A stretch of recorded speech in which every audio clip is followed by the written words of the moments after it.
everyone. It's our last week in LIB 151. Um, Thank you for sticking with it in the course. And this week we're talking all about privacy. I really wish we were in person for this conversation and that it could be longer. This is one of my favorite topics in the course, so I hope you are equally engaged. So what is privacy? Well, in 1928, the Supreme Court really defined privacy as just the right to be left alone, to be unbothered. But over time, privacy has gotten more and more complex. And for the most part, we now understand it to be these three different aspects. So it might be a right to control access to and from physical information, as well as facts about us. It might be control rights over our own bodies or places, and then informational privacy, what information we choose to share and how it's shared to control access to that. So it is this really complex issue that's hard to define. Privacy is culturally defined as well. And so privacy also varies by country, by community, how different people define what it means. So when we speak about being in an online environment and we talk about our data or information that we're sharing or giving away, there's really three parts to this as well. So there's the data we know we're sharing, right? It's what we write in a social media post. It's the picture we upload. It's anything we type into a form, things where we've actually done something to share information. And this is very natural and human. We want to share information about ourselves with others. Then there are these other two kinds of data that we often aren't necessarily conscious of. This is automatically monitored data. Sometimes we call this metadata. It's just stuff that's automatically there. So for example, your IP address, where you're logging in from, maybe what browser you're connecting to a website from, how old it is, what kind of device you're using, and then where else you went to visit on the web before or after you came to a particular website as well, how long you're there, all of that would be sort of this metadata, which reveals a lot about us, sometimes without us even knowing it. And then the third kind of digital data that you might be sharing with folks is modeled data. This is data that's usually predicted out when we think back to the class about algorithms, right? Something like a credit score is a model for how trustworthy you are as a consumer, as somebody to take on additional debt, how likely you are to pay it back based on these other factors. That would be an example of modeled data. So these are stories that your data might be sharing. It can be everything from physical location, demographics, but also just, when are you asleep? When are you not doing something online? Who do you know and who do they know? How do you interact with those people? What kind of, what's your activity level? How often does your phone move around? What are your shopping habits, values, beliefs? And all of those things together can reveal a pretty full picture of somebody, as you can imagine. So here I'm going to pause it, and I want to show a little video by Glenn Greenwald. He's a journalist who worked closely with Snowden, an NSA leaker who really kind of kicked off a lot of public debate about privacy many years ago in this country, and sort of what information we might be sharing unwittingly with the government without a warrant. And he really brings up a good point about, the common argument, well, I have nothing to hide. I'm not doing anything bad. And so I'm going to pause here to show his video because I think it really adds something to our philosophy and understanding of privacy. There is a very common sentiment that arises in this debate, even among people who are uncomfortable with mass surveillance, which says that there's no real harm that comes from this large-scale invasion because only people who are engaged in bad acts have a reason to want to hide and to care about their privacy. This worldview is implicitly grounded in the proposition that there are two kinds of people in the world, good people and bad people. Bad people are those who plot terrorist attacks or who engage in violent criminality and therefore have reasons to want to hide what they're doing, have reasons to care about their privacy. But by contrast, good people are people who go to work, come home, raise their children, watch television. They use the internet not to plot bombing attacks, but to read the news or exchange recipes or to plan their kids' Little League games. And those people are doing nothing wrong and therefore have nothing to hide and no reason to fear the government monitoring them.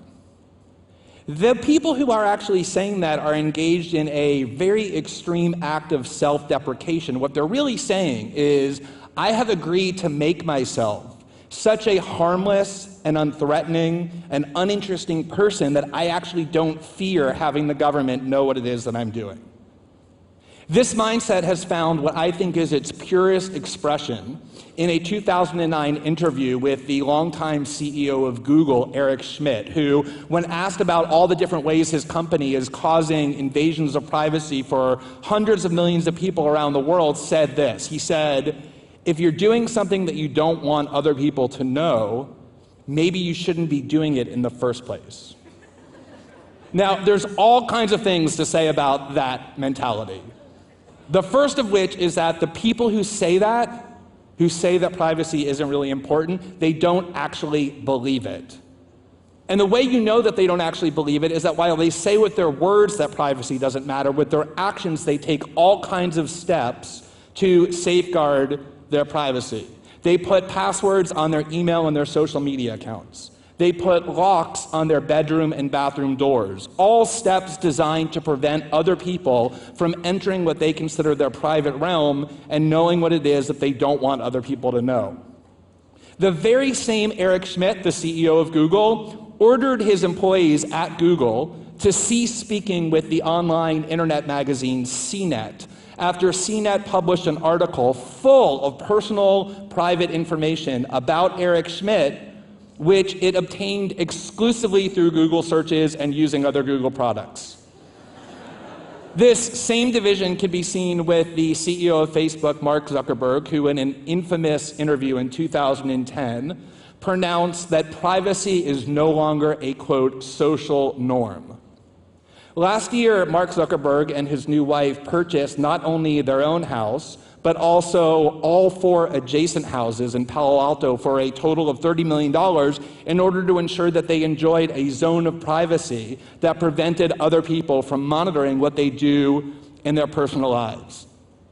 Over the last 16 months, as I've debated this issue around the world, every single time somebody has said to me, I don't really worry about invasions of privacy because I don't have anything to hide, I always say the same thing to them. I get out a pen, I write down my email address, I say, here's my email address. What I want you to do when you get home is email me the passwords to all of your email accounts. Not just the nice, respectable work one in your name, but all of them. Because I want to be able to just troll through what it is you're doing online, read what I want to read, and publish whatever I find interesting. After all, if you're not a bad person, if you're doing nothing wrong, you should have nothing to hide. Not a single person has taken me up on that offer. I check that email account religiously all the time. It's a very desolate place. And there's a reason for that, which is that we as human beings, even those of us who in words disclaim the importance of our own privacy, instinctively understand the profound importance of it. It is true that as human beings we're social animals, which means we have a need for other people to know what we're doing and saying and thinking, which is why we voluntarily publish information about ourselves online. But equally essential to what it means to be a free and fulfilled human being is to have a place that we can go and be free of the judgmental eyes of other people. There's a reason why we seek that out, and that reason is that all of us, not just terrorists and criminals, all of us have things to hide. There are all sorts of things that we do and think that we're willing to tell our physician or our lawyer or our psychologist or our spouse or our best friend that we would be mortified for the rest of the world to learn. We make judgments every single day about the kinds of things that we say and think and do that we're willing to have other people know, and the kinds of things that we say and think and do that we don't want anyone else to know about. People can very easily in words claim that they don't value their privacy, but their actions negate the authenticity of that belief. Now, there's a reason why privacy is so craved universally and instinctively. It isn't just a reflexive movement like breathing air or drinking water. The reason is that when we're in a state where we can be monitored, where we can be watched, our behavior changes dramatically. The range of behavioral options that we consider when we think we're being watched severely reduce. This is just a fact of human nature that has been recognized in social science and in literature and in religion and in virtually every field of discipline. There are dozens of psychological studies that prove that when somebody knows that they might be watched, the behavior they engage in is vastly more conformist and compliant. Human shame is a very powerful motivator, as is the desire to avoid it. And that's the reason why people, when they're in a state of being watched, make decisions not that are the byproduct of their own agency, but that are about the expectations that others have of them, or the mandates of societal orthodoxy. This realization was exploited most powerfully for pragmatic ends by the 18th century philosopher Jeremy Bentham, who set out to resolve an important problem ushered in by the industrial age, where for the first time institutions had become so large and centralized that they were no longer able to monitor and therefore control each one of their individual members. And the solution that he devised was an architectural design originally intended to be implemented in prisons that he called the panopticon.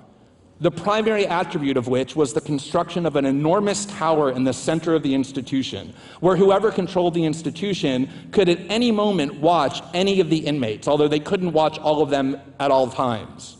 And crucial to this design was that the inmates could not actually see into the panopticon, into the tower, and so they never knew if they were being watched or even when. And what made him so excited about this discovery was that that would mean that the prisoners would have to assume that they were being watched at any given moment, which would be the ultimate enforcer for obedience and compliance.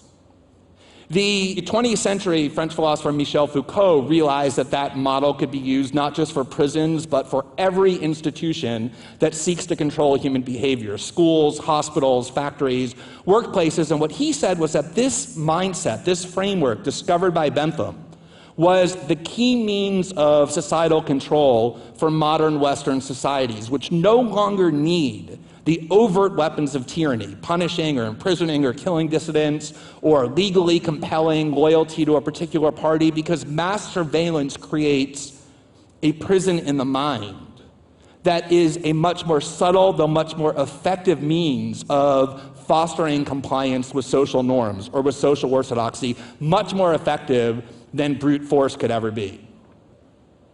The most iconic work of literature about surveillance and privacy is the George Orwell novel 1984, which we all learn in school, and therefore it's almost become a cliche. In fact, whenever you bring it up in a debate about surveillance, people instantaneously dismiss it as inapplicable. And what they say is, oh, well, in 1984 there were monitors in people's homes, they were being watched at every given moment, and that has nothing to do with the surveillance state that we face.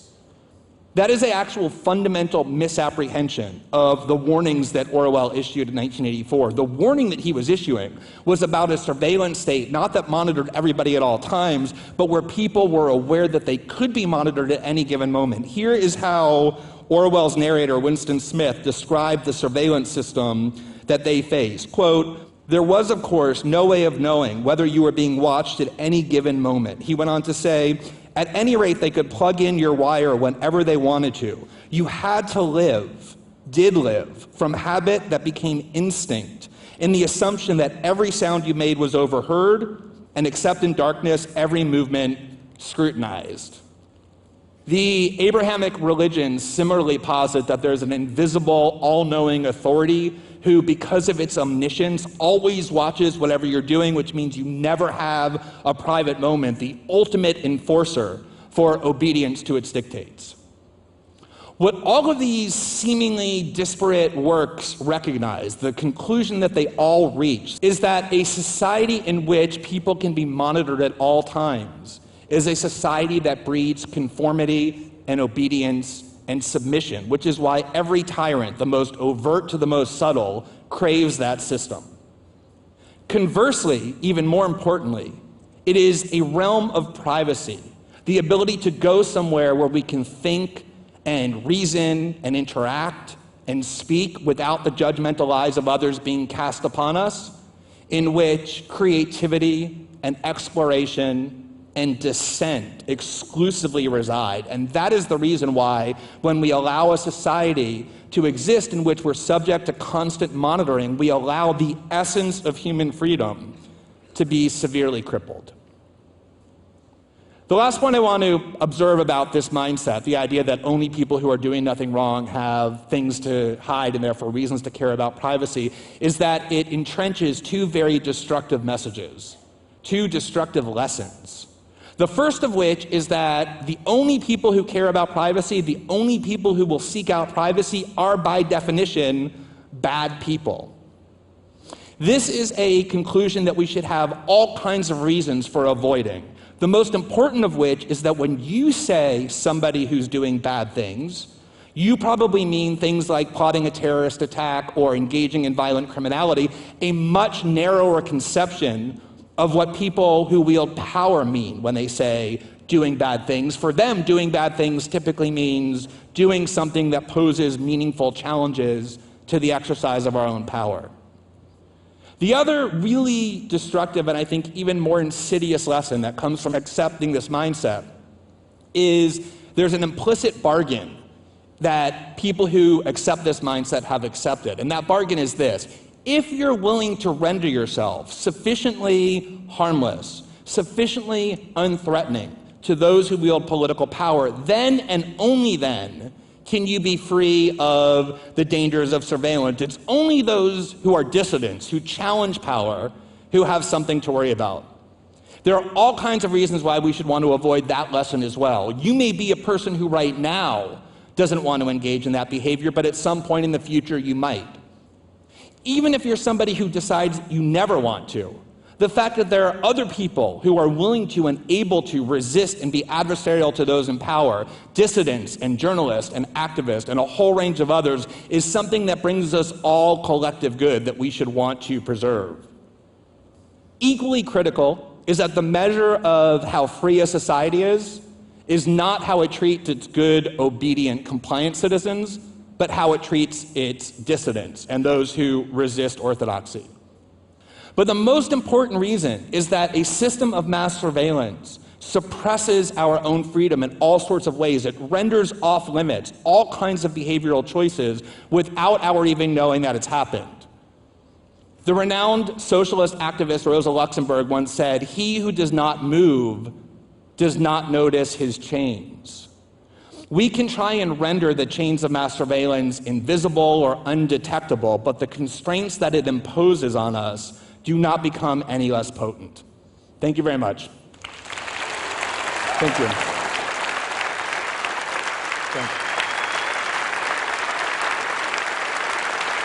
Thank you.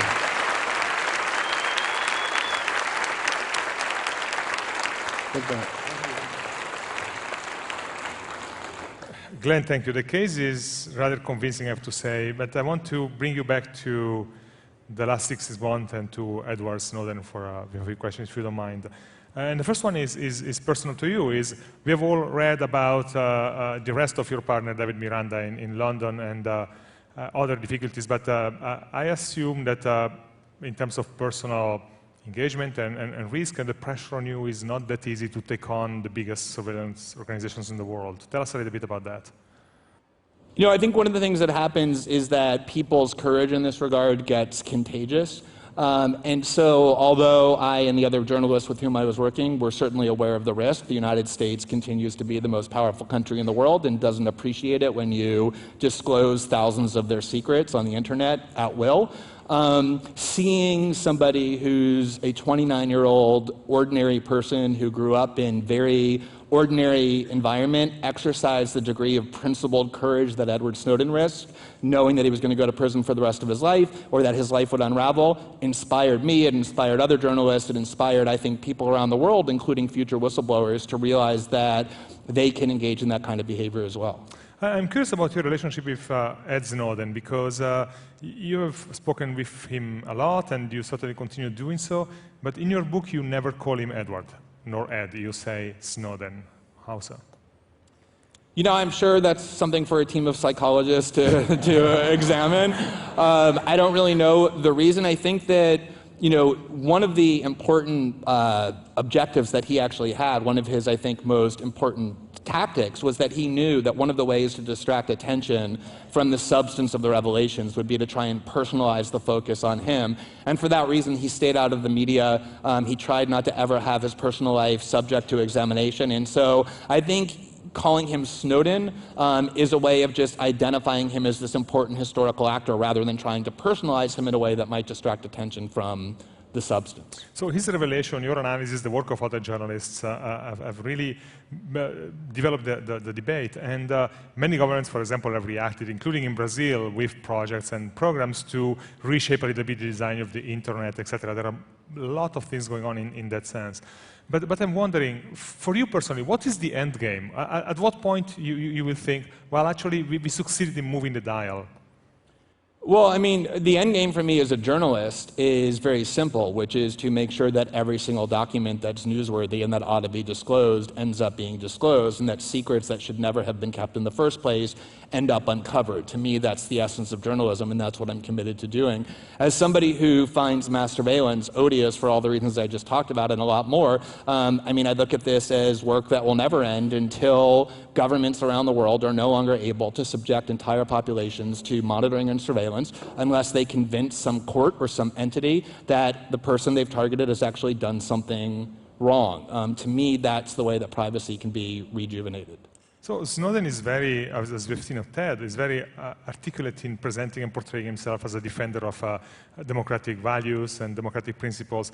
But then many people really find it difficult to believe that those are his only motivations. They find it difficult to believe that there was no money involved, that he didn't sell some of those secrets even to China and to Russia, which are clearly not the best friends of the United States right now. And I'm sure many people in the room are wondering the same question. Do you consider it possible there is that part of Snowden we have not seen yet? No, I consider that absurd and idiotic. If you wanted to, and I know you're just playing devil's advocate, but you know, if you wanted to sell secrets to another country, which he could have done and become extremely rich doing so, the last thing you would do is take those secrets and give them to journalists and ask journalists to publish them because it makes those secrets worthless. People who want to enrich themselves do it secretly by selling secrets to the government. But I think there's one important point worth making, which is that accusation comes from people in the US government, from people in the media who are loyalists to these various governments. And I think a lot of times when people make accusations like that about other people, oh, he can't really be doing this for principled reasons, he must have some corrupt, nefarious reason, they're saying a lot more about themselves than they are the target of their accusations, because those people, the ones who make that accusation, they themselves never act for any reason other than corrupt reasons. So they assume that everybody else is plagued by the same disease of soullessness as they are. And so that's the assumption. Glenn, thank you very much. All right, so you just finished watching Glenn Greenwald's video. Awesome. And now, I want to share with you a little bit about how people feel about privacy. I'm going back to our very trusty source. The Pew Research Center does quite a few studies on privacy if this is something you're interested in. And the one that I'm referring to today, where I've pulled these charts from, is their recent report from 2019 called Americans and Privacy. It's really the most recent one they've done on perceptions of privacy. And so here's how the general public feels. In general, the majority of Americans feel like they don't have any control over data collected about them by either companies or the United States government. So you can see that many people feel like they have no control, that the risks outweigh some of the benefits. They're concerned about how that data might be used, and then what data is collected and how it's used as well. Also, about half of Americans feel that they have no control over who can access their online searches. So they feel that many people can access physical location, posts, private conversation, purchases, websites they visit, search terms they use, things like that. You might feel that way too. So at the end of this presentation, I'm going to give you some tools that you could use to give yourself a little bit more control or understanding. Thankfully, we do live in California, and California, as of this year, has started some stricter privacy legislation. So you can actually request information about yourself from various companies to see what they know about you.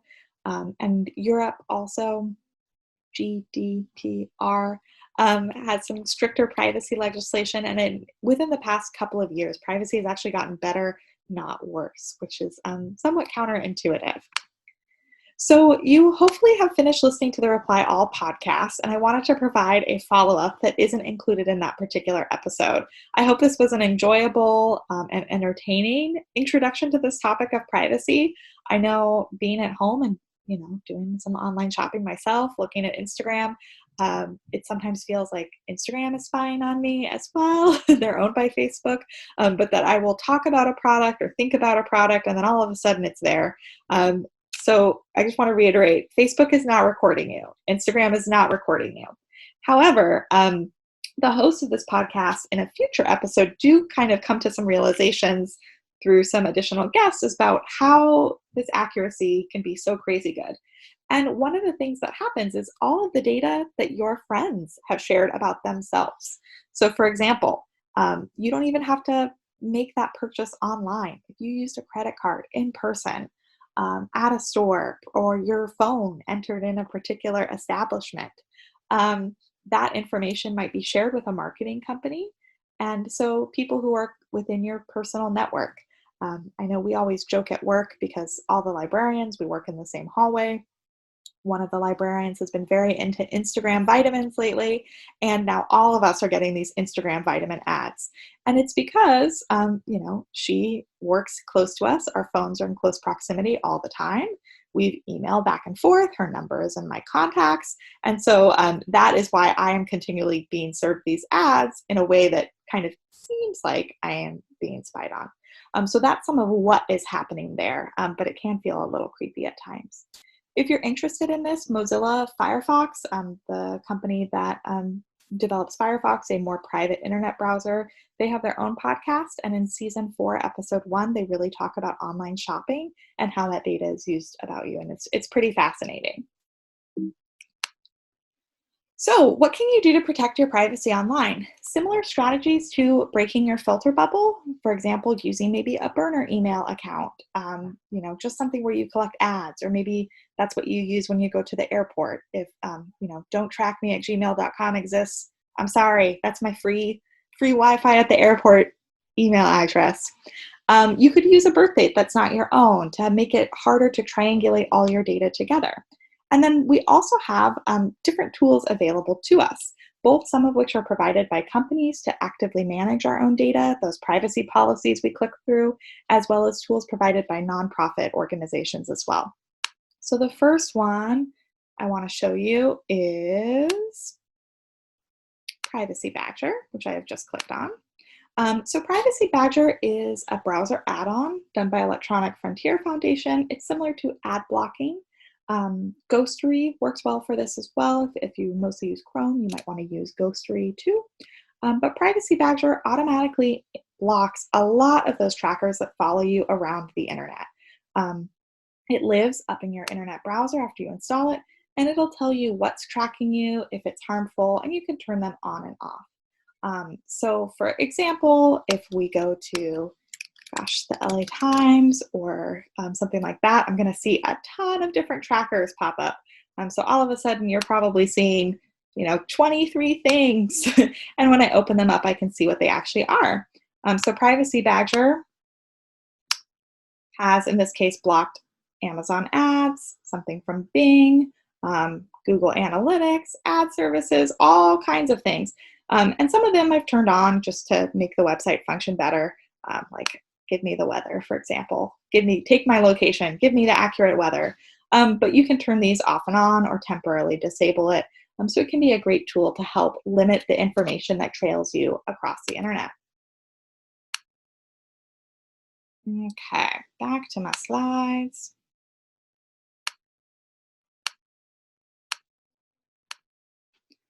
All right. So another tool that you might want to use is to manage your settings within these products. So for example, Google, Facebook, Instagram all allow you to really look at how they manage your data. So here's Google's ad settings. You can get to it from adsettings.google.com and just be logged into your Google account. Even if you're not logged in, you'll have a lot of options.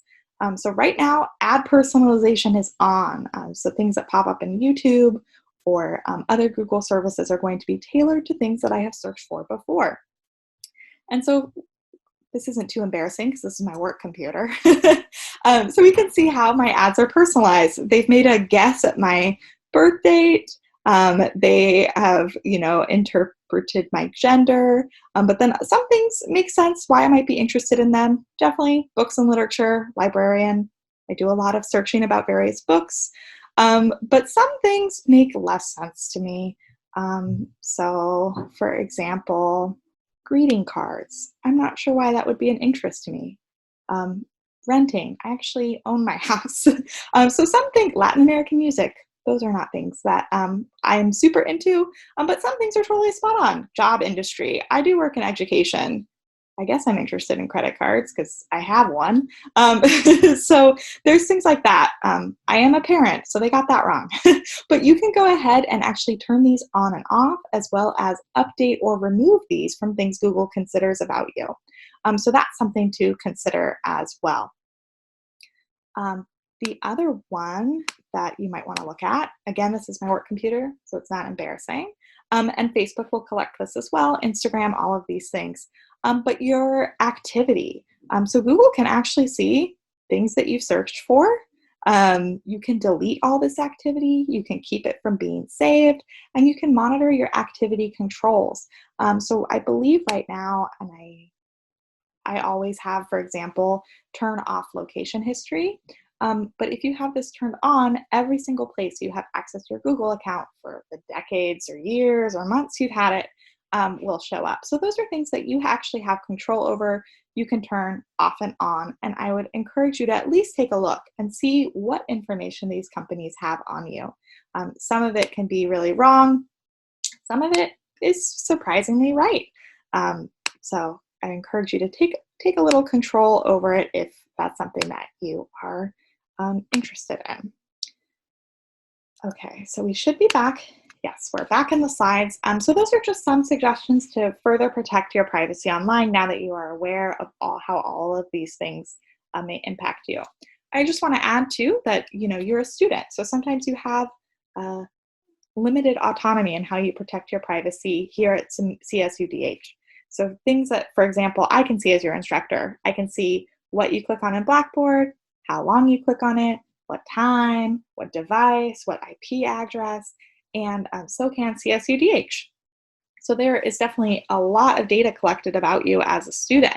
And the Chancellor's Office and Cal State Dominguez Hills is using that information to try and make your educational experience as good as it can be, as well as make sure students graduate on time, things of that nature. So thinking about the benefits versus the risks is always important when weighing whether or not you want to keep information private or protect something. So it's super weird to say goodbye since I haven't seen you all in many weeks, but I miss you all. This has been a very weird experience, and I hope you all are doing well and staying safe. And when this is over and we're back on campus in fall or spring semester, you'll stop by my office and say hi, or if you see me walking around campus, likely in the line for every table, that you just check in and let me know how you're doing.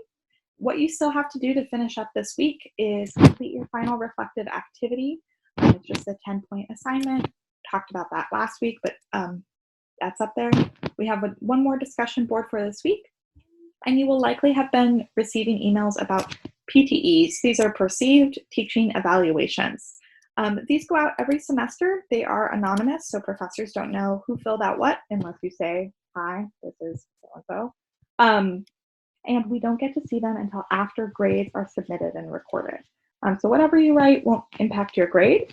Other people who see them, speaking of privacy, is our boss, and we are often required to compare ourselves to other professors in our departments. So generally these things are shared amongst various professors, and they do get read, and they are important. So any constructive feedback that you can provide, things that are going well, things that could be improved, anything that's actionable, we always want to know. And it can be really helpful. So I would encourage you to fill out your PTE for this class, as well as other classes that you have, and then just stay in touch. I'll be grading materials and following up with some of you individually. Bye.